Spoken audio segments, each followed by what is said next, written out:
We've grown 50%, but we are finding that as you grow, cash flow is a problem. As you grow, cash flow becomes a problem.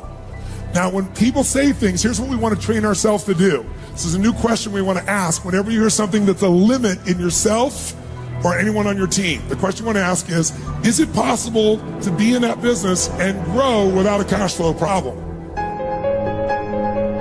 What's the number one obstacle business owners face in growing their company, and how do you solve it? My name is Mark Pasha. I'm the CEO and co-founder of Robbins Coach Training. And in the next 6 minutes, we're going to see Tony Robbins helping a business owner named Shane to break through the limiting factor that was stopping his business growth. We're going to start with Shane standing up to ask a question at Tony's live seminar called Business Mastery. And we'll see that within one short conversation, Shane's business obstacle was turned around. Let's go. My name is Shane Knight, and I'm in the fire and water damage restoration business. My dad started it, and I joined him about 3 years ago. And we've grown 50%, but we are finding that as you grow, cash flow is a problem. And so we're here to figure out how to grow another 100% this year. So I hear you're in the fire and water restoration business, and he said, as you grow, cash flow becomes a problem. Now, when people say things, here's what we want to train ourselves to do. This is a new question we want to ask whenever you hear something that's a limit in yourself or anyone on your team. The question you want to ask is that really true? Because so much of what we accept is controlling and limiting us. Because as the business grows, then cash flow becomes a problem. Is that really true? Is it possible to be in that business and grow without a cash flow problem? One of the first things we want to uncover is, what is the chokehold on any business? It's always the owner's what? Psychology or skills. First challenge is, he already believes there's a limitation to the business, so there is. Now, by the way, there might be in his current structure, but there's no limitation to their growth. There's limitation because he's bought into it. You want to ask yourself, when someone says a limitation, a limiting belief, is that true? And then your brains will immediately say, of course it's true. You could say, really? You have all the information to know beyond a shadow of a doubt that if you keep growing, that you'll have less cash. Do you have all the information to know for sure that that's true? No. No. Then it's not true. How do you feel, Shane, when you believe the thought that the more we grow, the less money we're going to have? It's frustrating because you put so much work into it. Yes. And when you feel that frustration, what else do you feel? What do you start to believe? Stressed out. Stress out? What else? And you feel like, why are you putting all this time and effort into it? Do you all hear that? You feel stressed out? If he believes that the more we grow, the less cash we have, then it gets him frustrated. He feels a bit overwhelmed. He starts to stress out. He starts to think, why do I even put my energy into that? What will that do? It's going to kill the energy that would make this gladiator strong enough to win anything. Can he afford to have this drained out of him? Yes or no? In a competitive world we're in, yes or no? Pretty soon he's going to lose the driving force that makes him successful and makes his family successful.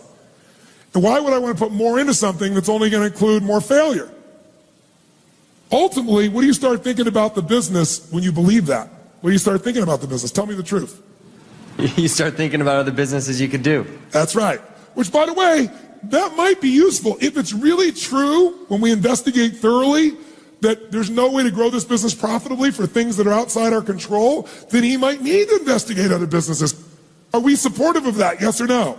But only after we first investigate, is this a psychological or a skill limitation as opposed to an environmental one? So if that thought didn't exist, that growing equals no cash and no profit, you would feel what? Empowered. Yes. By the way, how many can hear the difference in his voice right now? Say aye. And in that empowered state, what would you go do? Tell me what you'd go do. Specifically? Yeah. Tell me 3 things you go back and do that you know would grow the business and help its profitability. I would go sell the big insurance companies that I'm been afraid of selling because I didn't think we could handle it. Ah, interesting. And what would be the advantage in that? Well, it's much better to have one large corporate customer than chasing 10, 12 dozen different sources of referrals. And what if you had 5 quality large customers, not just one, so you were never dependent upon somebody that might then take away your whole business? Or 6? Then we would be 5 or 6 times larger. Yes. More to manage or less to manage for you in terms of that client-based management? Depends whether or not I change my style. Give him a hand, ladies and gentlemen, give him a hand. So what's the second thing you do? I have an elite high-end brand I want to create, and I think that would be a great opportunity to grow. Tell me the third thing. I'd hire someone to do most of what I do during the day today. And what would you pay him? As much as it took. That's right. What do you think it would take to have somebody really impeccable to do the stuff you do during the day today? 80 or 90,000 a year. That's right. So how much business how many clients or accounts would you have to get to pay for that person so you'd have freedom to do the more strategic things that really matter? 300 grand a year, which is a third of a giant client. So a third. So you could go get one client and be free forever, and that's all it would take. That's right. This is what I love about you guys. Every person in this room has already got the answers they need. The problem is you've got some unconscious, invisible barriers you don't even know are there. You got the answers or you can find them. He knows exactly what to do to grow this business. We transform this, you can create freedom. We transform this, you're going to own your pride at another level. You transform this business, you're going to have your economics transform, which will give you other resources to give, to share, to enjoy, to explore, to discover, to make a difference with, to create new things with. The whole game of business, it's a spiritual game. You know what it's about? Taking the invisible thought or desire or idea you have and turning that into reality. Give them a hand, ladies and gentlemen.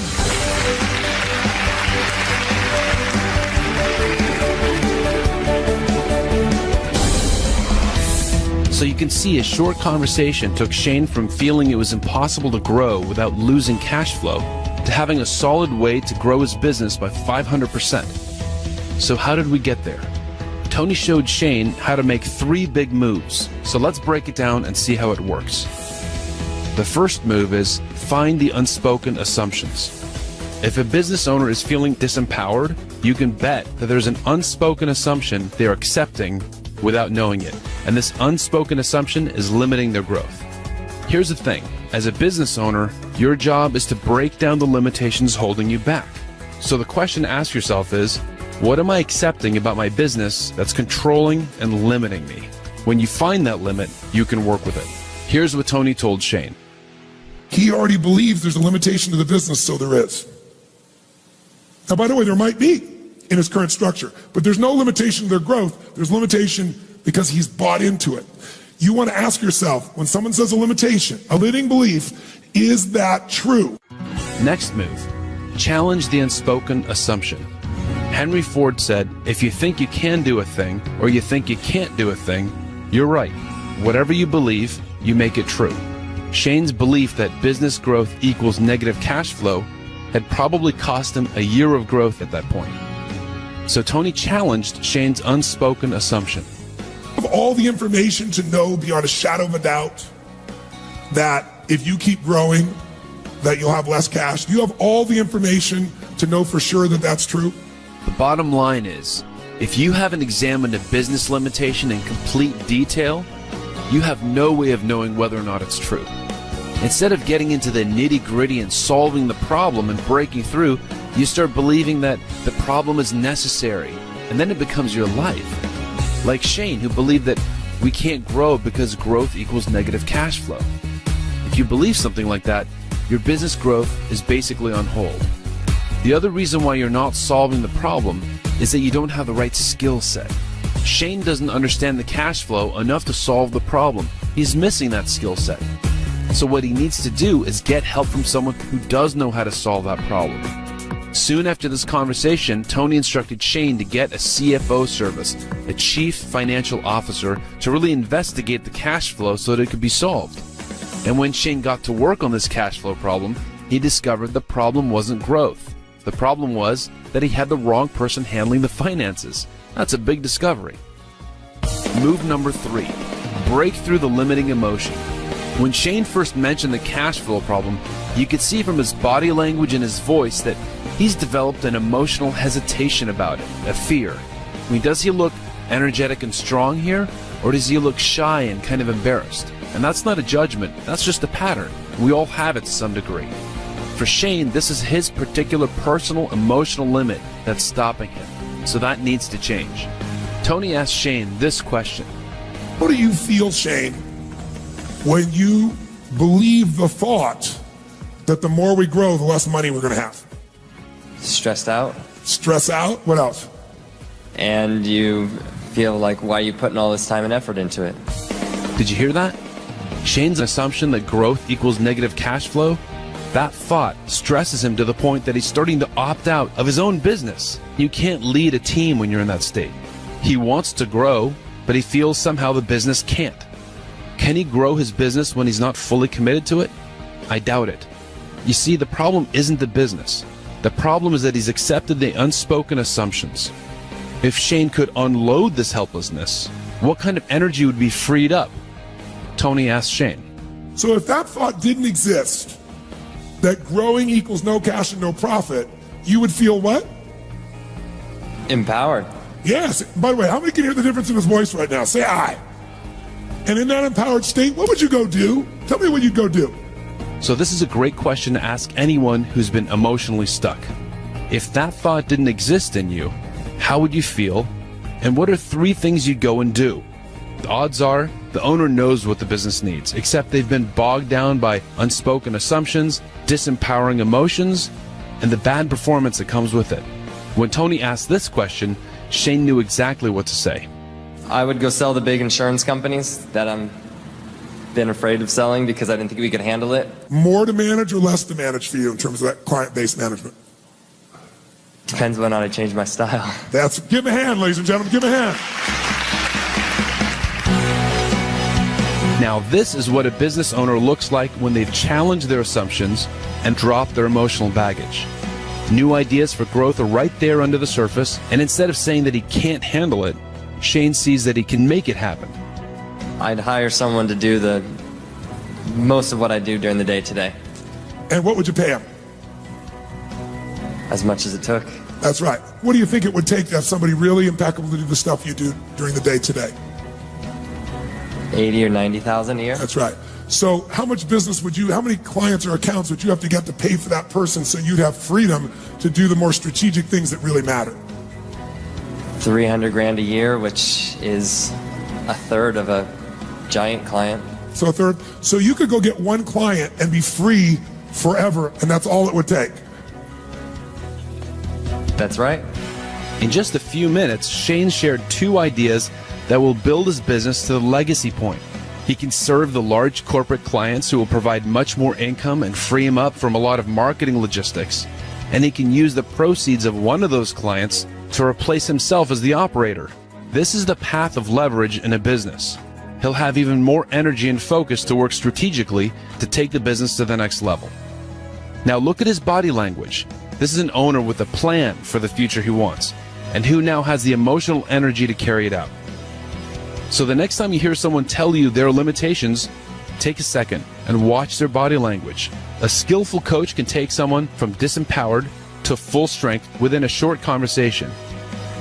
So remember the 3 big moves. 1, find the unspoken assumption. 2, challenge that assumption.